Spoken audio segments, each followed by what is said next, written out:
Hello and welcome to Krackle Comics Quarantine Edition Volume 3. I am Mike, joined alongside by Daniel. And Vincent. We've done 13. This is our 13th episode. You can't do the intro, right? No, I'm laughing because I realized I had this up. So there's a minor spoiler, and I'll let Mike get back to the Well, it's intro. not really a minor spoiler. We announced what books we were doing this week, but Well, yeah. What? Never mind. Go. Yeah, it's an all retro week, and we're at September of 1995. So we did throw out what books, some of the books we're doing, but I'll let Dan jump right into it here with Avengers: The Crossing. All right. Well, thank you, Mike. And baby, dreaded Avengers: The Crossing event. I have waited so long for this moment to review such an iconic and monumental event. So much so that I have with me here today, in order to do this review properly, we have to review it by reading it in oversized format in our Avengers: The Crossing omnibus. So, shout out to the Encounter in Allentown for allowing me to buy this for $22 2 years ago. So, a great steal. So let's just get into this issue. So we open this issue to Yellow Jacket, Rita Damara, the Yellow Jacket version of her, who's actually jumping through space, witnessing several dystopian futures, different realities of the Avengers. And she ends up in the 616 universe with Luna, who is actually Crystal and Quicksilver's daughter, who warns her to leave. So we're kind of getting some type of future reality, different realms and stuff like that. Rita then visits Avengers Mansion, where she is actually killed by Tony Stark, who answers the door. So kind of weird to see that happening. Luna then goes to warn Hercules about this this person that's coming and this threat that is, we don't really get a lot of context to it other than the fact that Hercules needs to heed the warning and let his other heroes, his other Avenger friends know. And obviously Hercules forgets the warning. So back at the mansion, a couple of Avengers are investigating a locked door in like the basement of the mansion before a grand dinner happens, and we get some nice setup here. We get Janet Van Dyne kind of walking around offering little appetizers, and we get some good moments with Jarvis and everything. Just some bonding between other Avengers members until Hawkeye shows up and starts blaming Tony for the death of Mockingbird. And obviously, I believe this is alluding to the West Coast Avengers event where she dies. Not event, but I guess West Coast Avengers storyline where she dies. Um, and just as this is all going on outside, Gilgamesh appears and is attacked by like these soldiers of Kang the Conqueror. So we're getting some kind of time traveling shit going on here. And the Avengers end up saving him. So meanwhile, Luna keeps trying to travel to the 616 universe, but is stopped once again. Marilla or Maria, I don't know how you say her name. She's kind of like Luna's nanny. She goes searching for her in the present 616 universe in the Avengers mansion, and finds her teddy bear in the basement where this door was appearing as well. And Tony Stark is coming through that door, and he's dressed up in all his armor, and he ends up shooting a repulsor ray right through Marilla's head, killing her instantly. So this issue, I mean, obviously out of context, it's kind of hard to follow, but there are some kind of beats here that I enjoyed. I mean, the art is very 90s, a lot of cheesecake going on here with some of the women characters, particularly Black Widow. But I don't know. I thought it was kind of interesting. Makes me actually want to read this whole event and see what's going on. What did you guys think?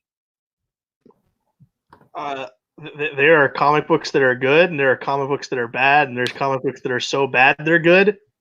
I think this follows maybe under that a little bit. I mean, let's diagnosing this taking a backseat to it, it is a bad storyline. This is a bad comic book. It's nonsensical the way it flows. I don't know what's going on. It's very jumpy. I think the art is very overdone. This looks like a 90s image book. The Avengers at this point look like Youngblood pretty much to me. So I don't know who's who half the time. But like you said, it's got mired enough with its controversy and its hate that it does have its own Marvel omnibus. So it is immortalized in oversized form, and not everything gets that treatment. Mm-mm. But this is bad. Like it is. I did not enjoy this. I found it nonsensical and bad. Yeah, I thought this was rough. I kind of didn't I didn't pay 100% attention reading through it because I just couldn't take it. I think it's slightly worth noting that the art here, like in the book as well, it's like Mike Deodato and Studio, or Mike Deodato Studios. And that was a thing that, like, for some of the books he did, that's the credit, like on his later Thor work, and especially Journey into Mystery with the Lost Gods. It's Mike Deodato Studios. I don't know what that means. Maybe he does like layouts and then has assistants do a lot of the work. I didn't fully realize that I guess the Deodato's infamous Thor BDSM suit debuts, I think, in this issue, because this is out like a month before his debut on Thor, which I will lightly reference later on the show, which is odd because Thor's barely really involved in the Crossing. In fact, like his appearance here, isn't it like it's technically like a future version or something. Yeah. And yeah, I mean, Deodato was technically the Avengers artist for like this long chunk. And it's just, I mean, I don't think his art is good here either, but this chunk, the writing and the storylines that go on are just an infamous mess. I do want to say though, like I kind of, like a lot of the costumes are given shit from this era. Like Hawkeye looks pretty dumb, but not like fully dumb. Black Widow's in a pretty dumb suit. Obviously there's the Thor costume I just mentioned. I kind of like Scarlet Witch's outfit from this era. It's a weird one though, and she has like a headband on, but I kind of like that. I don't have anything else to say. It's a mess. It is a wondrous mess that's just not good. And of course, I mean, even though it is a big mess and similar to other messes, like most of this is like fully retconned too. Like it takes until, I mean, not super long from now, but like Avengers Forever, like retconned a lot of the Crossing. Right. For our next book, Batman Adventures number 35, Ty Templeton and Kelly Puckett on writing duties, Mike Parabeck and Rick Burchett on art. The opening sees Hugo Strange waking up in an alley yelling for his dead son David, but not really the point of the issue. Well, he shows up again, but really this issue is about Catwoman and Batman. Is she's standing over a passed out Batman who she took and put him on her bed. And we see that Batman has no memory of who he is. His memories are trapped in this diamond from his fight with Hugo Strange from the last issue. So Catwoman comments on how she could tell Batman who he is, but she wants to have her fun. So when he wakes up, Batman finds himself in a cat costume where Catwoman informs him that he is part of the best diamond heist duo in the world. And they go to steal a widow's priceless diamond from a museum that's on display. Commissioner Gordon and Robin team up, seeing that the footage of the man in the cat suit looks suspiciously like Batman from his movements, so Robin's able to track them down and actually manages to save Bruce and take him back to the Batcave. And when they arrive, Robin informs Alfred that Bruce has no memory of who he is and seems to basically be like a 7-year-old. He still thinks his parents are alive. And so Bruce learns about the Batcave. He knows who Batman is, but the issue is left on the cliffhanger. Batman asks where his parents are and what's going on. So Alfred's going to have to inform him, like, your parents are dead. But this was pretty fun. The art was really expressive. It looks exactly like the animated series, which the comic is based on. It pretty paces like an episode of the animated series, too. So I was actually surprised by this. Really, really fun stuff. I wouldn't say it's great. It's definitely not bad, but like it's definitely like if you like the animated series, definitely check out the Batman Adventures comics. Yeah, I think the thing that distinguishes it from the series to me is that there are definitely like ongoing plot lines here. I'm trying to think how many like, especially across the solo shows, Batman, how many stories were multiple episodes? Two-Face was, Clayface was, and talking strictly early Batman episodes, those ones definitely Okay. were.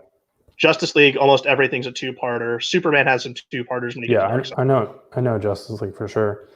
And Superman technically starts with a two-parter, right? It actually starts with a three-parter. Okay, yeah. But yeah, like the Hugo Strange stuff, if you hadn't read it's not like it is confusing, but if you hadn't read the previous issue or the next issue and stuff, they're just like pages spliced in, and it's like, this has no relevance to this thing that I'm reading in isolation. But I thought it was pretty funny. This like dumb gimmick of Bruce.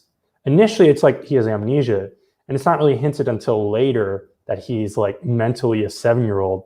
But that provides for some good laughs as the issue goes on.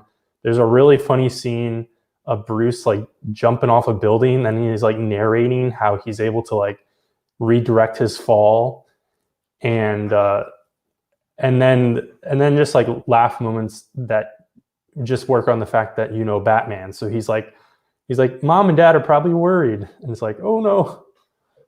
And I mean, the final comment I'll just say is that this is I actually think BTAS or whatever specific era or whatever, I know she changes during the show, this is my favorite version of Catwoman. Yeah, I agree. More so than the Darwin Cook design. For main continuity, I prefer the Darwin Cook design, but if I can't have that one, I love this design. She's definitely based on Michelle Pfeiffer's look, where she's got the long blonde hair, though. But yeah. I like the gray suit with the black leggings and gloves. Always looked good to me. I do have to say that the Catman suit on Bruce is ridiculous. Like, it really, really funny, ridiculous. Yeah, it's funny because like, I don't know, it just doesn't fit the same way on him. I guess it's because you're so used to like, having the curves of Selena and everything like that. That's like a major part of the aesthetic. So he just looks like a big blob. He looks like a giant gray blob with like small, I think almost mouse ears on the side. Yeah, I think some of it is like you're so used to the cape and things like that, even though oftentimes he doesn't have it on, but whatever. All right, so get into our next issue here. We have Captain America, number 443, written by Mark Grunwald, art by Dave Hoover. So this issue actually marks the end of, yes, I saw that comment. This issue marks the end of Mark Grunwald's 137 issue run on Captain America. So shout out to him. Actually, rest in peace, Mark Grunwald. But Black Crow visits Cap and informs him that he only has 24 hours left to live. So, and it's also due to the fact that his super soldier serum has run out, and eventually his heart will give out and he'll die. So, Cap then goes on a few trips to kind of make amends and just get everything in order for his death in 24 hours. So, with that premise, set up, it really this issue I feel really falls flat in kind of giving us that retrospective of Cap's life before he dies. Pretty much all he does is he visits this group of people that he's been working with to fight crime, to just make arrangements for his death and just tell him, hey, I'm dying and it's going to get transferred over to you guys. He then goes to a prison where he visits Crossbones, trying to find Red Skull.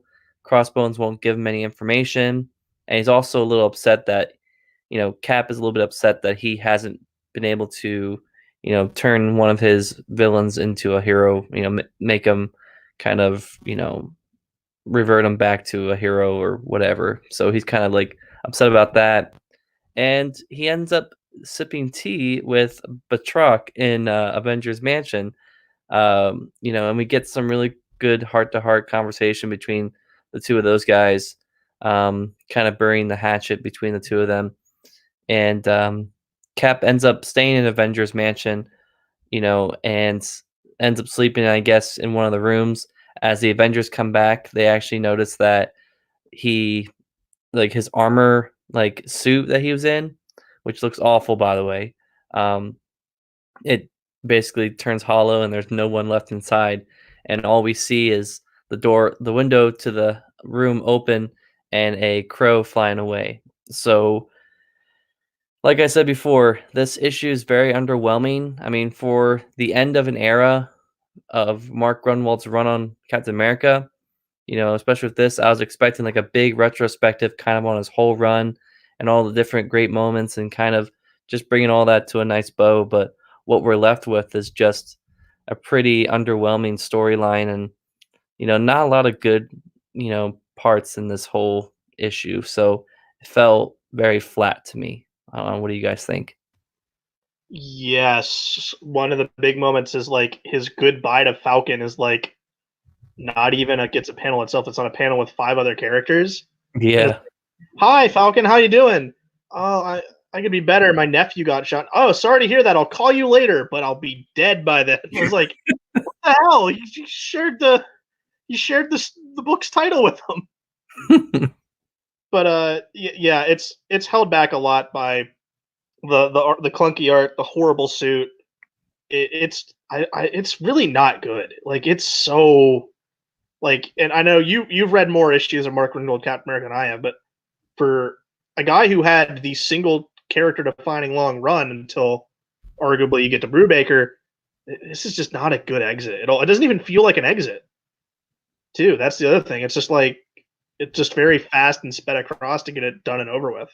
Mm-hmm. I think we get one cover, or we get one splash page that kind of goes over the origin of Cap and everything. But even that's just rehashing everything we already know. Yeah. Yeah. The problem is that Grunwald, he definitely went out with a whimper and not a bang.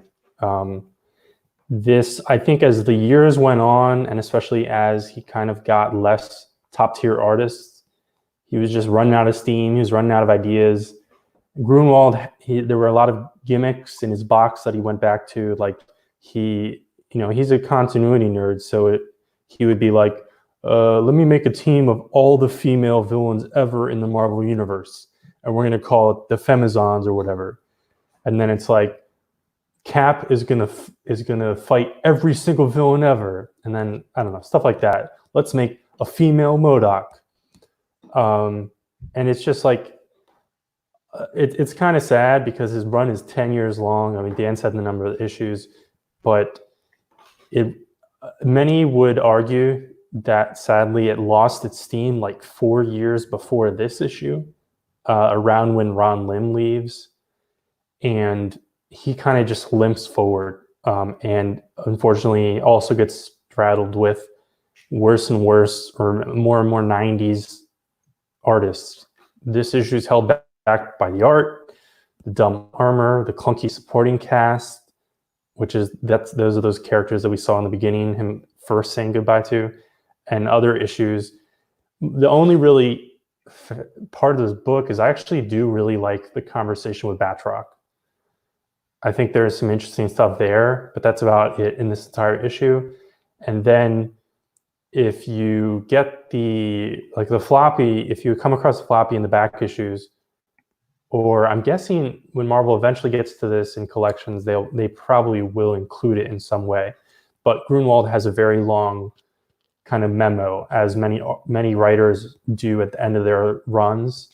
He kind of says like, hey, this is my mission statement, bye-bye, thanks for reading. And that's the best part of the issue.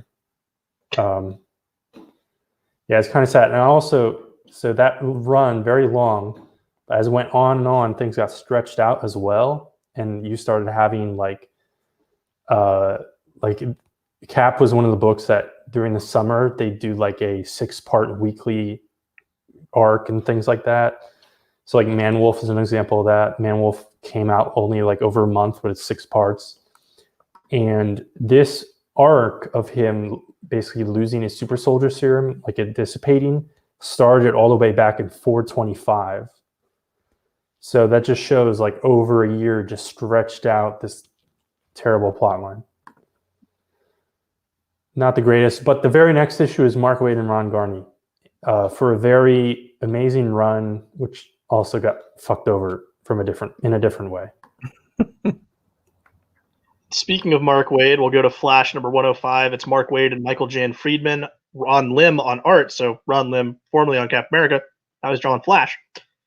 Fatal Reflection is the name of the story on the cover. And Flash is trapped in the mirror dimension by Mirror Master, and the only way he'll let him out is if he looks for what he tells the Flash to be his former lover's double. Because he goes into this thing of like everyone has a double in the world, and he didn't get to say goodbye to his girlfriend, so he wants to say goodbye to her. It's kind of all crazy stuff going on. So the Flash has to like check all these different dimensions, and Flash is just like, this is going to be impossible. It's going to take too long. So he literally just phones up Linda and Oracle to cross-reference, so they're able to triangulate the position, and then uses Impulse to like get to the position. And Impulse takes Linda on her suggestion, so they're able to find it. And then Mirror Master, of course, he double crosses the Flash to get through. It's not really her double; it actually is his ex-girlfriend who is holed up here because Mirror Master's been trying to get at her for years. It's just he's got no mirrors in the house, just covering them all up. But when Bart is cleaning his goggles, the reflection's there, and that's how Mirror Master's able to jump in. And we think, oh no, something's going to happen because now Bart's off the table. It's just Linda. She gets hit. So, but then Wally's able to jump through and save the day. So we actually get a team up between Bart and the Flash. They both take down Mirror Master. And, the day's saved, and they go on their way. And Bart and Flash are actually destroy all the other mirrors in the mirror dimension, basically rendering Mirror Master useless at the end of this. So the day's saved, and then Wally and Linda make up. I guess they had like a fight going on through here. So kind of a classic Flash ending. But this is just a really just 10 out of 10 good issue of the Flash.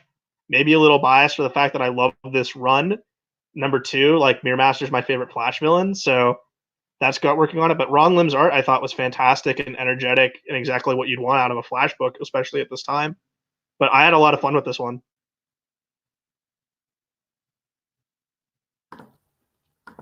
Personally, I'd give it like a 7 out of 10. I thought Lim's art was fine. I don't think it's the greatest fit for the Flash. I don't remember if he has like an actual run.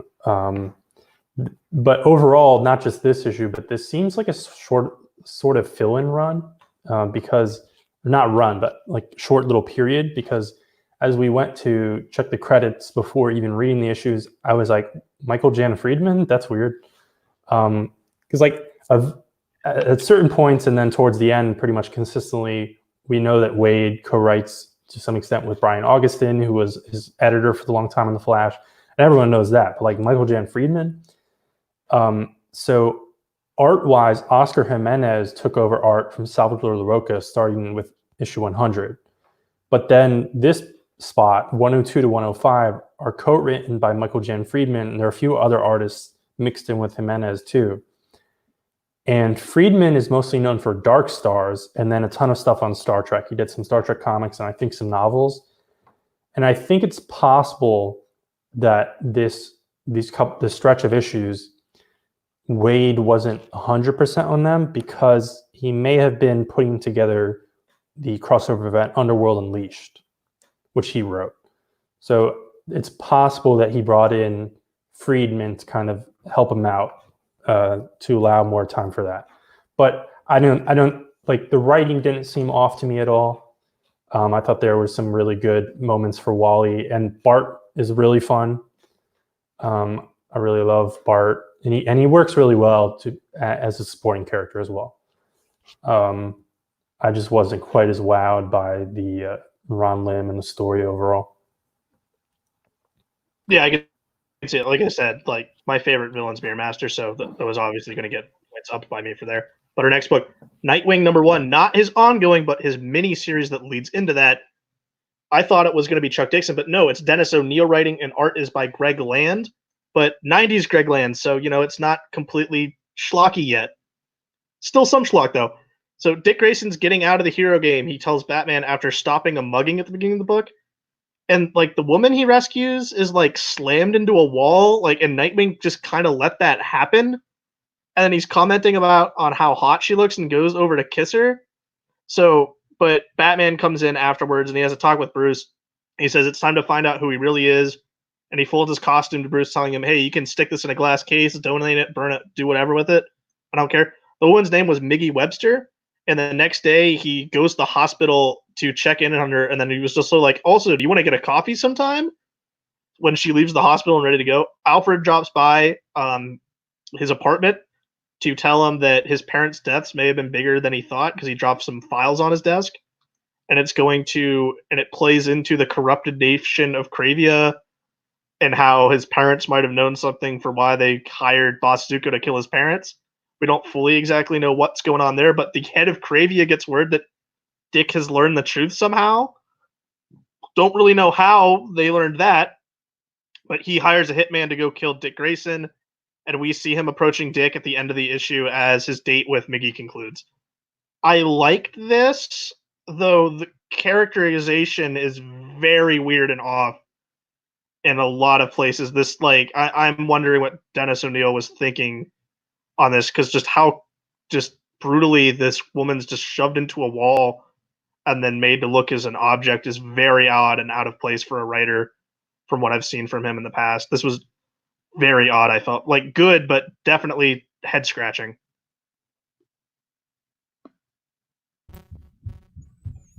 Yeah, I mean, it is a little weird, like in that one panel where she's just like basically on the ground, passed out, and he's just like, she's so beautiful with her glasses off. It's like, really? That's the one thing you care about? Yeah, and it's very gratuitous when she gets her face smashed into a wall.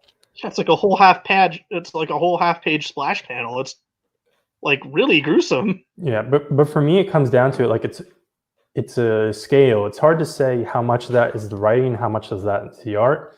Like it's possible that Greg Land drew her like unconscious after the battle, just like in a like attractive way, and maybe Dennis O'Neil after the fact was like, he drew her in a weird way, so maybe I should acknowledge that in the writing. Like sometimes that happens. So I don't really know there, but I actually. If that's the case, though, then that's bad. But also, like, if he wrote it beforehand, that's also bad. There's no good way around that.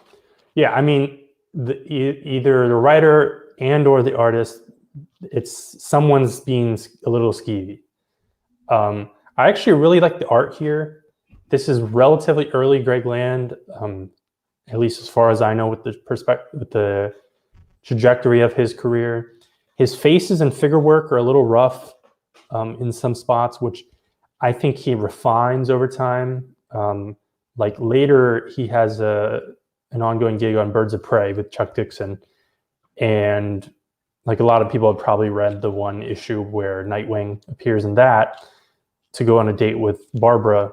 And like, I think to me, I don't think that's actually the peak of his art, but I think he shortly after this becomes actually a pretty strong artist for the era before he descends into, photo reference hackery and porn tracing. But it's still a little rough here, but I think it's good. And there's all kinds of weird shit going on.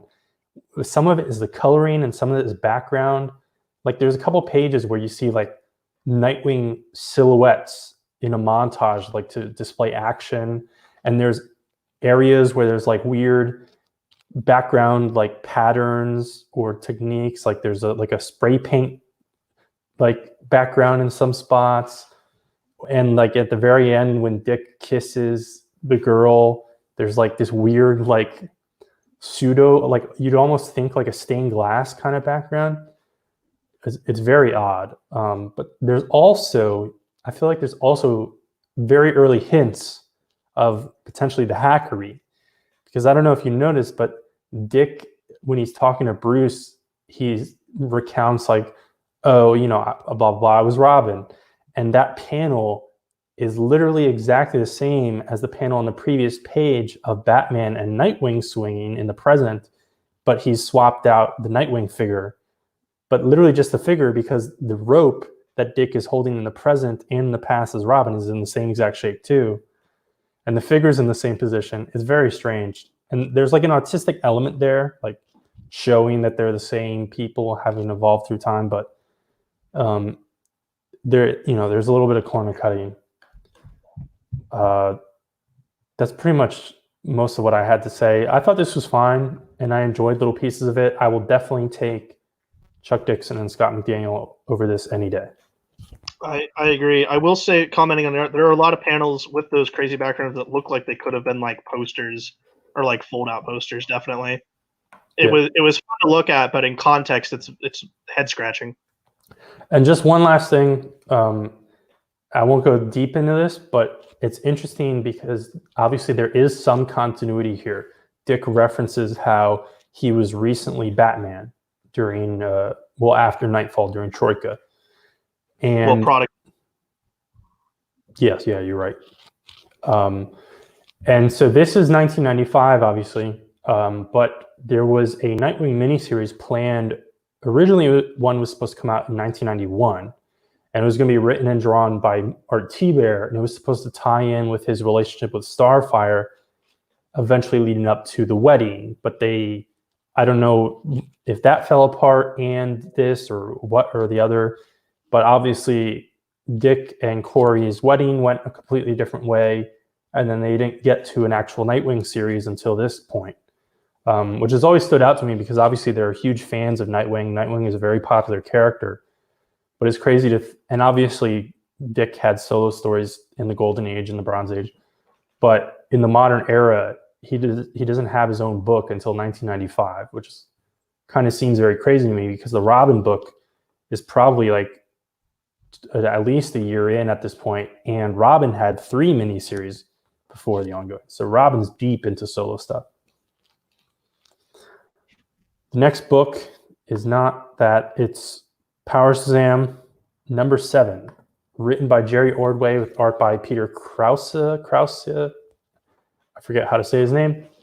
Cap and Mary, they came across Captain Nazi last issue, and he fucked over the Freeman family, including young Freddy, disabling him.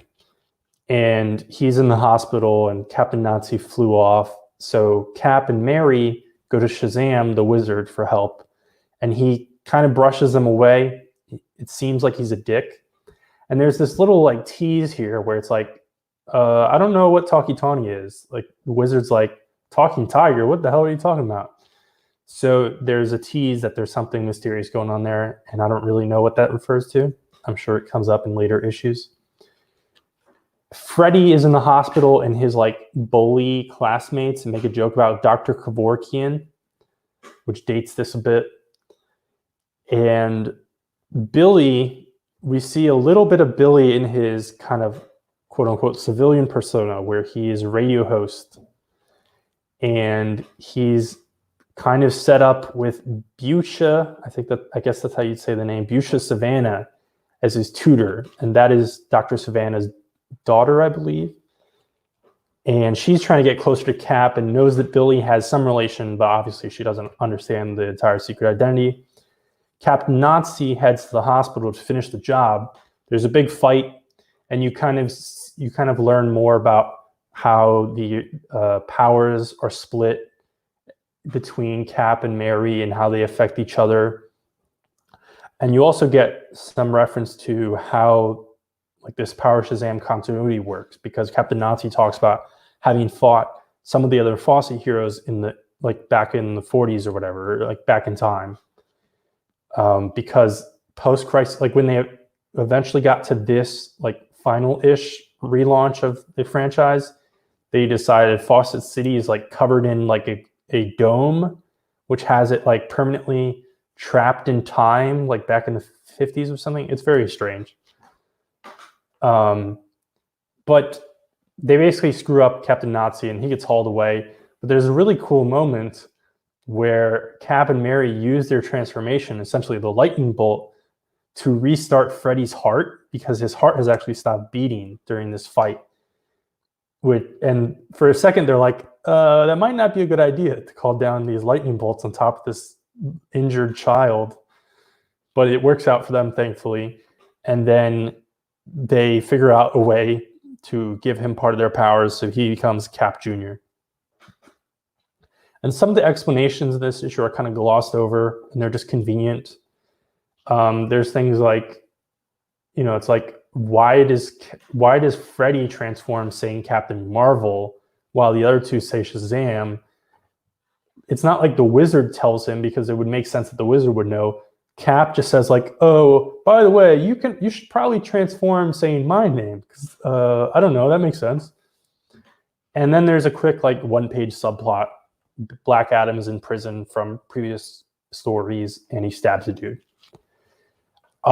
This was a very retro feeling issue to me compared to what Marvel, other DC stuff, and obviously Image and other companies were up to at this time. There's lots of footnotes. Obviously Ordway is from a slightly older generation, even at this point. But it kind of has, I like that. It's got a very like wholesome feel, and it's a little bit more timeless than some of the other issues we read for this show. Like this, it would be harder to pin down when this was published if you like had not that much familiarity with the comics compared to, say, the Avengers issue. The Avengers issue stands out like a sore thumb and is incredibly dated. This one, like you could say like, oh, maybe it came out in 1998 or 1991, or maybe even 88 or 2002, or if you really want to push it.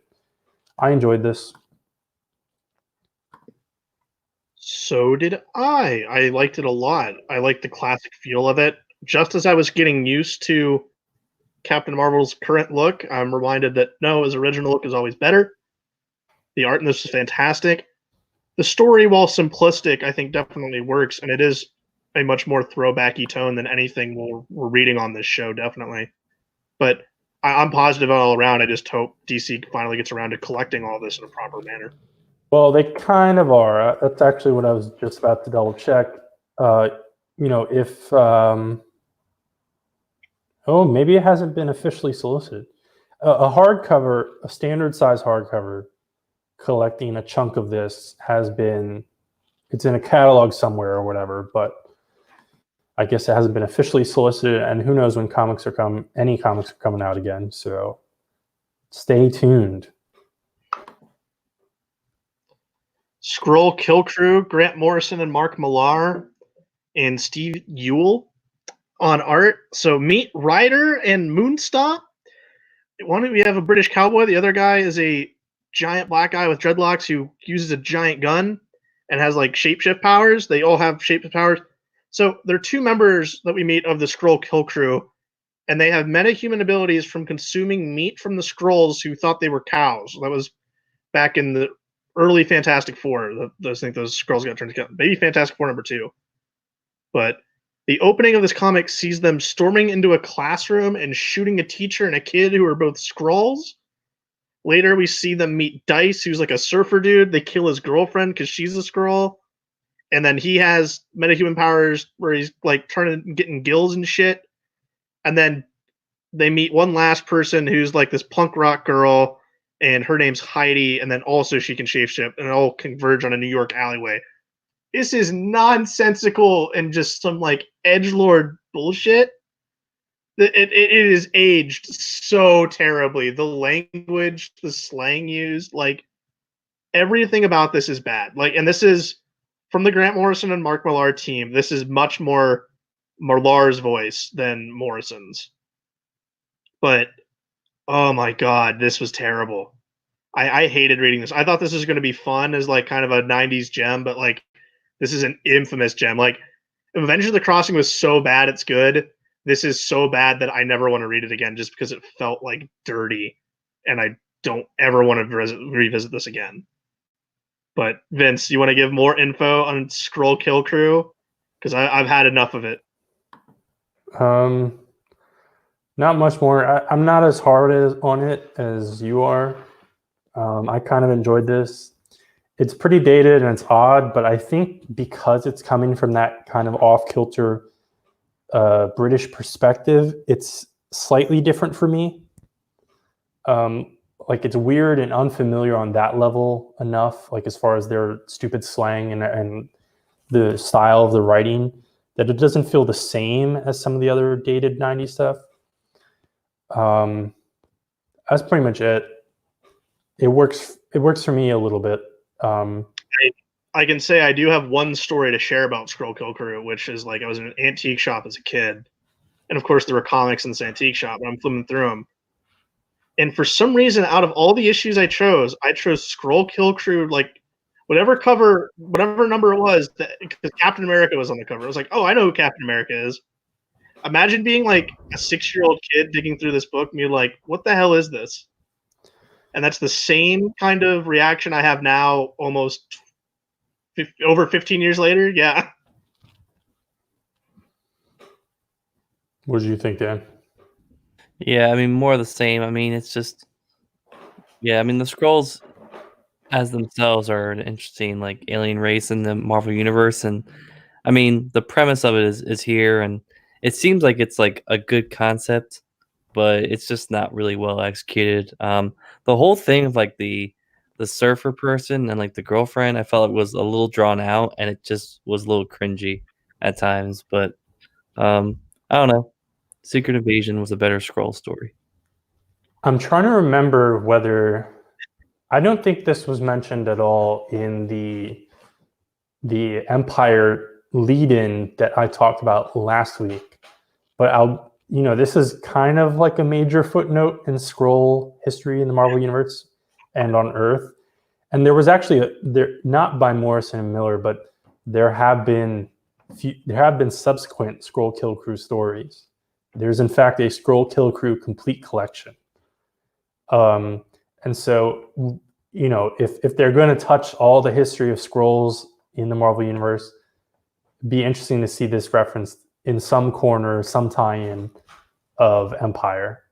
And then I wanted to say, I mean, this is mid-90s, so Morrison and Miller, they're still friends.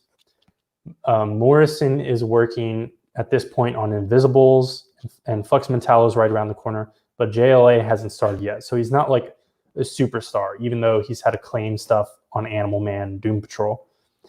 And Miller is writing Swamp Thing at this point, and he's still involved in 2000 AD. I'm not certain if it was Judge Dredd or other stuff. And his Swamp Thing run, the very first arc, was co-written by Morrison. He helped him get it off the ground. And they will work together some more on Aztec, classic JLA solo character spin-off thing, on Vampirella for like almost a year, and on Flash. And I think that's pretty much it. And then they stop talking to each other.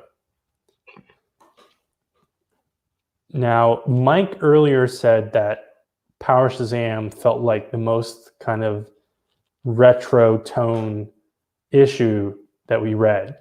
Now, I think that may be because he didn't read this one. So Thunderstrike number 24, written. So the complicated credits, and I'll dig them down because it's kind of unique. So co-plotted by Tom DeFalco and Ron Frenz, then scripted by Tom DeFalco, layout by Ron Frenz, finishing by Al Milgrom. So it's kind of close to Marvel style, sort of, where you'd have Jack Kirby or Steve Ditko being involved in the plotting and everything like that. The cover of this issue literally says "The End," and it has Thor holding Eric Masterson in his arms. So it's kind of a big spoiler. And if you picked up this issue, you may have known that it was also the final issue of the series. So what happens here is, and this is also not really standalone, it's the end of an arc, at least a two-parter. There's a thing in 90s Thor and Thunderstrike thing lore called the Blood Axe, which is like this dumb enchanted like cursed axe, which Curse was involved with. And then there's a character called Blood Axe. And Thunderstrike needed the Blood Axe in order to defeat Seth, the serpent god, who was doing shit. But now that he's defeated Seth and saved the world, he still has the blood axe, so he's cursed and he's going fucking crazy. And the Avengers are trying to take him down. And who else to, be able to actually do that except for Thor? So it's a Thor versus Thunderstrike fight. But Thunderstrike is under the influence, while the other Avengers kind of just spectate. And Cap is wearing his stupid fucking armor, as you know, because we talked about the Cap issue that came out this month. And then there's a big dream sequence or psychic plane, whatever you want to call it, where Eric is fighting like a personification of the Blood Axe with Scourge, who has a history with the thing, and then this kid who I don't really remember his deal. And then in reality, everyone watches Eric split himself in half as like a red energy and a blue energy, and they fight each other to death. And it's like a big beam fight like in Godzilla movies. And then he dissipates and he's dead. And he immediately, Snap, is in Valhalla with Scourge. Scourge, of course, died during Walt Simonson's run, which was the run right before, never mind. And Thor shows up and he's like, hey, man, you died. That sucks. But welcome to Valhalla, which is rare because you're a human, actually. But Eric is like, no, like, I'm not Thunderstrike. Like, I'm Eric Masterson. I just happen to have heroic abilities and I use them responsibly. But, like, I'm Eric. I don't want to hang out in your, like, Viking heaven. And so Odin is like, all right, let me take you over here to this light in the sky. So I guess Eric goes to, like, Christian heaven. And then his ex-wife and his son visit his grave, and also his girlfriend, who was actually Blood Axe, his arch nemesis.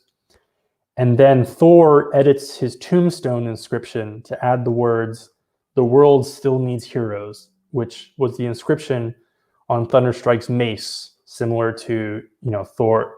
Mjolnir obviously has a inscription.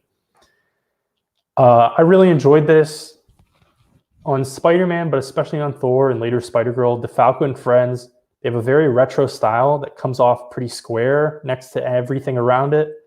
But it's classic, it's wholesome, it's a lot of fun. There's also some, but it's also of this time. Armored Cap is here, and Thor is in a costume way worse than the Deodato crossing / BDSM costume.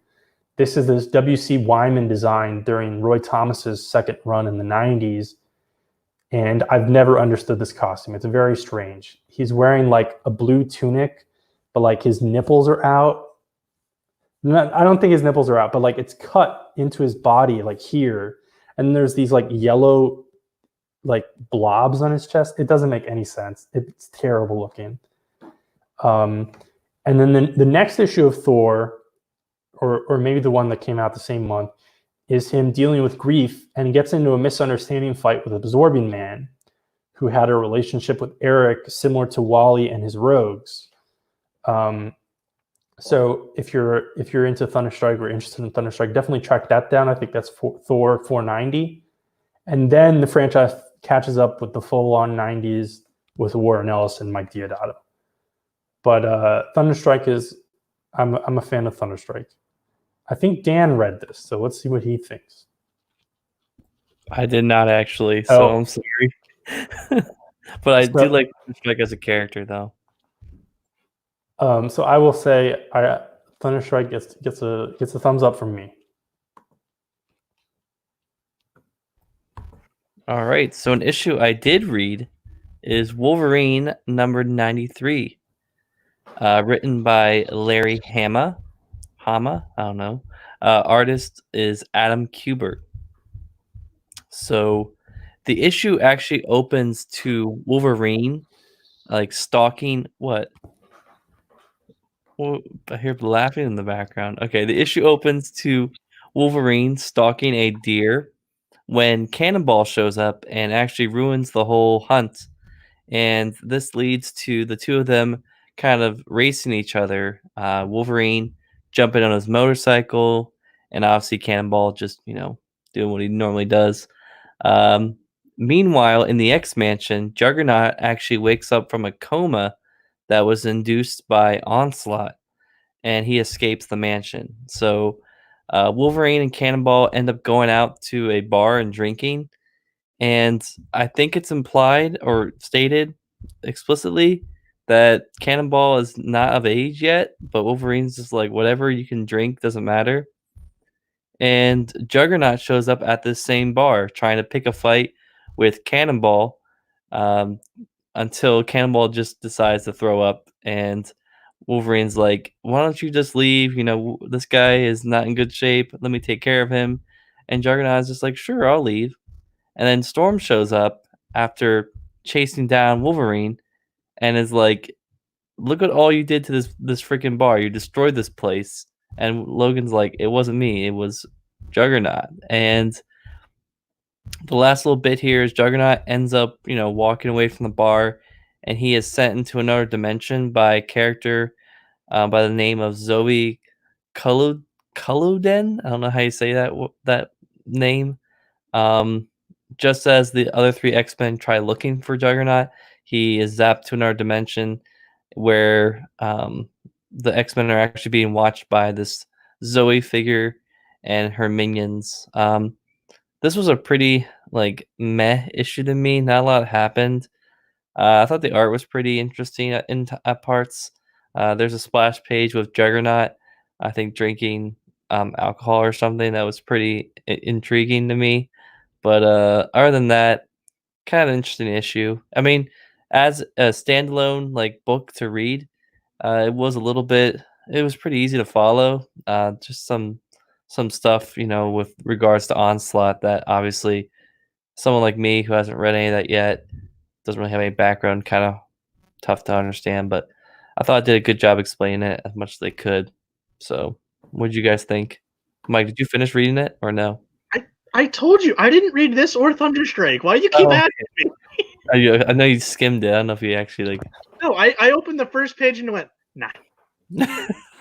Yeah, so there's also, I don't think Dan even mentioned, the first couple pages are another kind of subplot of a bunch of very 90s villains who I don't even barely recognize, escaping something. So that's definitely reading this, on its own, that those pages make no fucking sense. This is pre-Onslaught, and by quite a bit. I think the Onslaught tie-in for Wolverine is 107. So Onslaught was seeded pretty early on, but this is post-Fatal Attraction, so this should be Bone Claw's Wolverine, which you don't really notice. I mean, it's not like it's very obvious. The Bone Claws don't really look different at all from the Adamantium for the most part, unless they're very close up, and they're small enough on most panels that it's not the coloring is going to give it away either. But I wanted to point that out. And then as far as other things that are in the future, issue 100 is where they attempt to regraft the Adamantium onto Wolverine, and it totally backfires, and that's when he goes feral. So we're kind of in this weird period. I mean, this is the Bone Claws period. I was going to point out the Juggernaut drinking beer splash page, which I think is hilarious, and there's a lot of crazy perspective stuff on that page. But then literally 2 pages later, there's a not quite as crazy, but a really good, I think a really cool splash page where Logan is standing on top of the bar, but he's still not taller than Juggernaut. And it's a really cool kind of size comparative thing to show that Wolverine's supposed to be the short, stocky dude, and then Juggernaut is just fucking humongous. And then it's definitely interesting.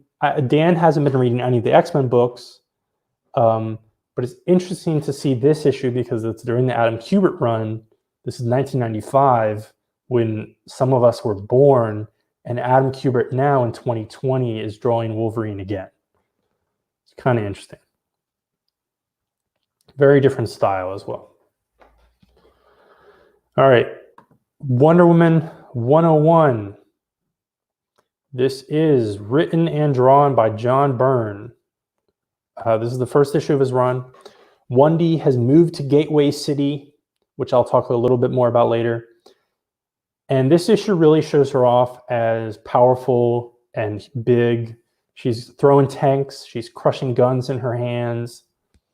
And the idea is that there's all kinds of weaponry flooding the streets of Gateway, and there's something going on. And so she interrogates a guy, and I thought this was an interesting scene because obviously, by her nature, Wonder Woman is potentially good at interrogation because of her lasso of truth. And you do see that a lot in the comics, but I feel like writers either go one of two ways with Wonder Woman recently.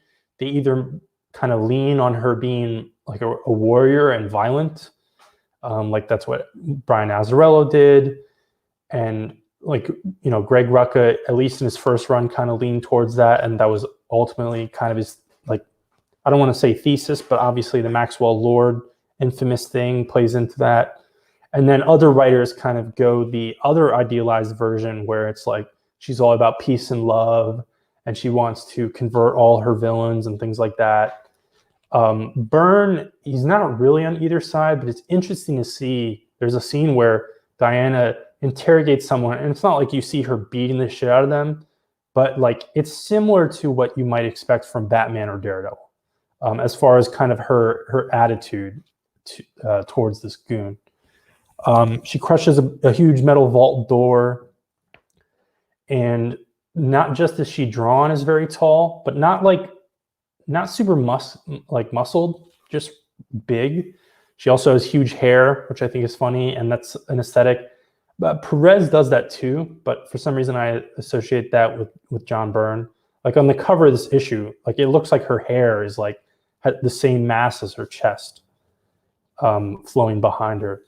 And it ends with her and her new cop friend being knocked out by a big mech or golem type thing for Darkseid to show up on the final page, which is a very interesting thing to see in Wonder Woman, of course. As far as the issue itself, Byrne is inking himself here, which is totally different from how his work looked, you know, a decade before this when he was doing X-Men, Fantastic Four, Superman. I still like it here. I think the look kind of straddles the 80s and the 90s. But he tweaks his style at some point during the run, and I think a lot of people end up really not liking the art in this run overall. As I said, this is the first issue of his run. Last issue, 100, was the death of Artemis with Bill Messner-Loebs and Mike Deodato. So like 3 books that we've talked about today have some connection to Mike Deodato. He was a popular artist in the era. And Deodato will reunite with Loebs on Thor after Warren Ellis. And as I said, we open with an establishing shot of Gateway City. This is possibly its first appearance. It's based on San Francisco. It's in California on the West Coast. It's a Bay City. But I think the Spectre has also been based here. So I don't know if that's a retcon or if this is just its first appearance post-crisis. Previously, for the past 100 issues, Diana's been in Boston. And then she stays in Gateway up until around Greg Rucka, where she moves to New York. What did you guys think of Wonder Woman? I enjoyed it, but I thought Byrne's art was rough looking. This was not his Superman. This wasn't his X-Men. The faces, I thought, were particularly the roughest aspects about it. Darkseid still looked great, but that was a final page splash, so obviously it's going to look better in context the rest of the piece. But I thought Wonder Woman looks pretty good throughout. I like what he does with her in the disguise. I thought that was pretty clever. And the way he has the hair, it kind of go crazy. I like that too. I think the costume works well here. I think there's a slight costume tweaks here, I think, with the way the eagle is on the breastplate. But other than that, it still looks good. I like John Byrne's art. It's not perfect. Like I said, it's not up to the level of some of his other stuff, but I think the writing is still okay. It's hard to gauge exactly how it's going to be like because this is just an issue 1, essentially. But if I were reading this in 1995, I would pick up the next issue. You can read this one? Okay.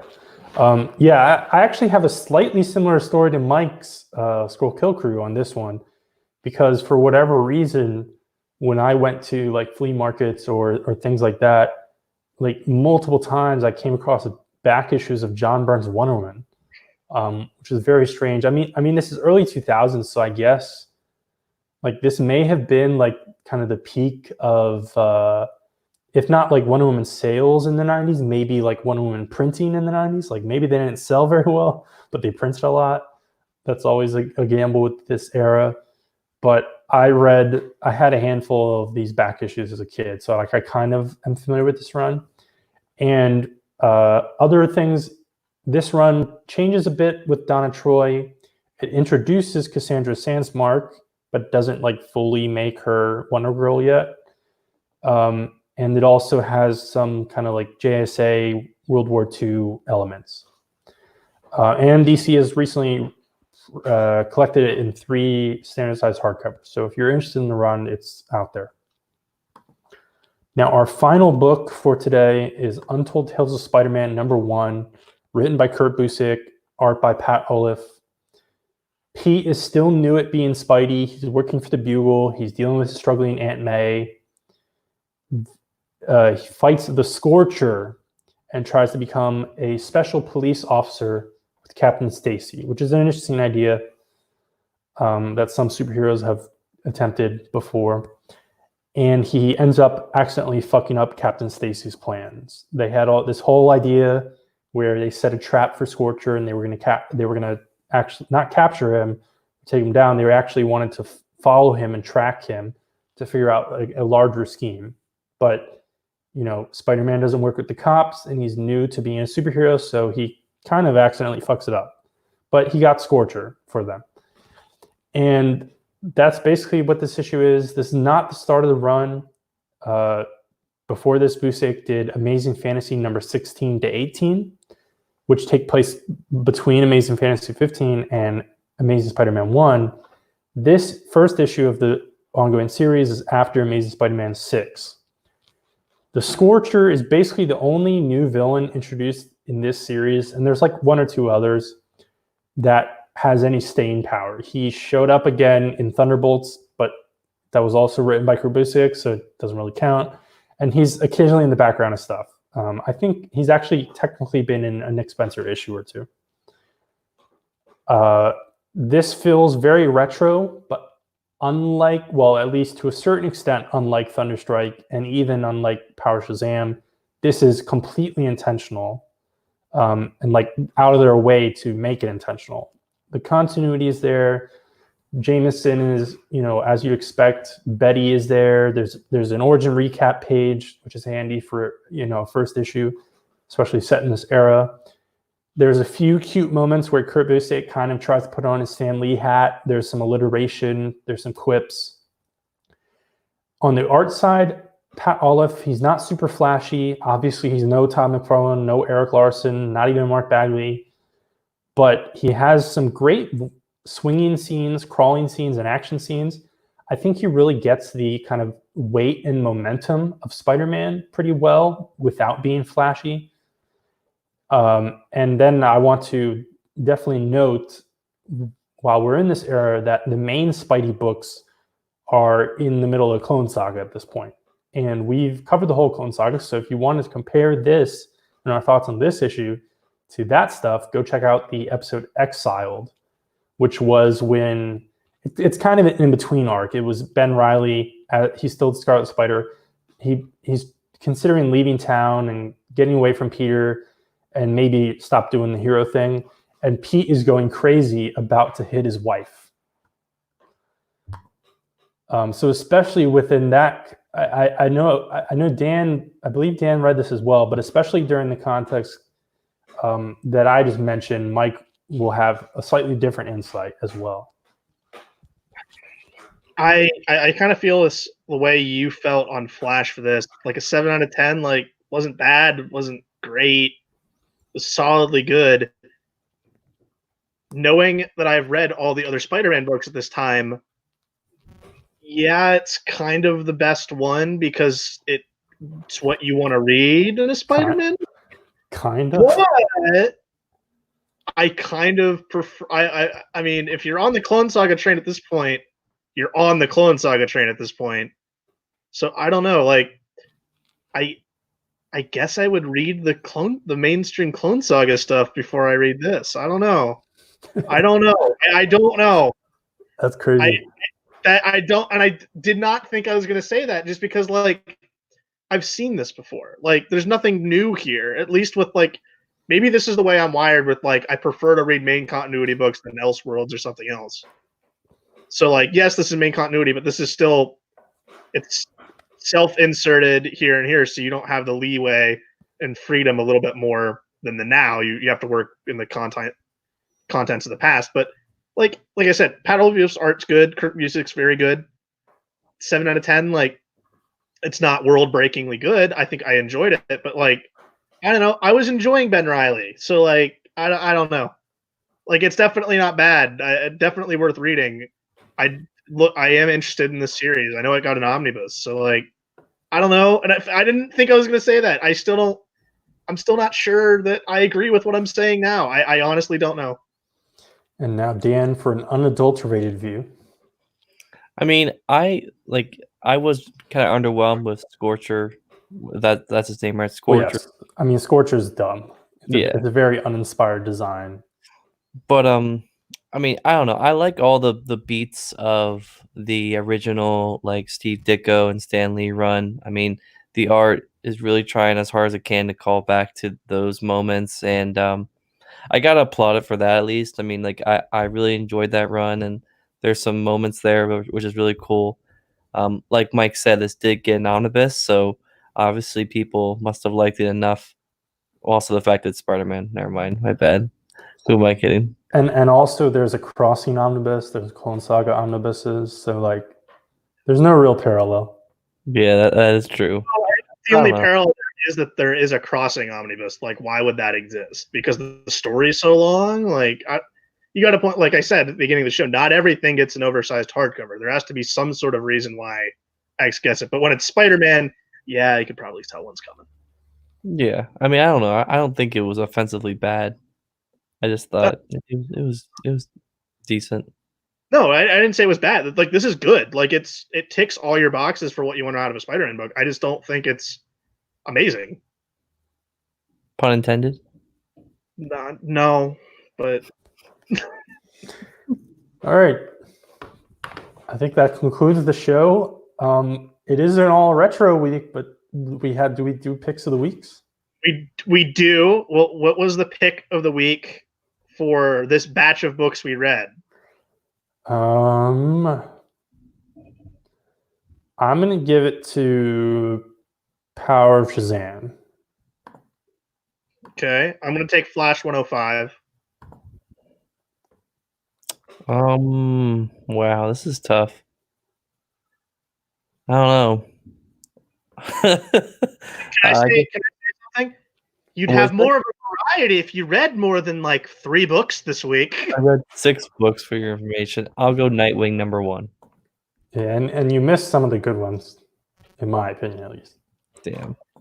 Oh well. All right, that's that. Next week we're doing the same thing. Yeah, we're doing the same thing. New comics are not going to be out for a while. We will keep our anxious listeners updated. And our process of figuring out what the hell we're reading is a little bit more complicated. So check out our social media. Same thing, Krackle Comics on Twitter and Instagram to see what the hell we're going to read. So bye-bye. Stay safe. Wash your hands.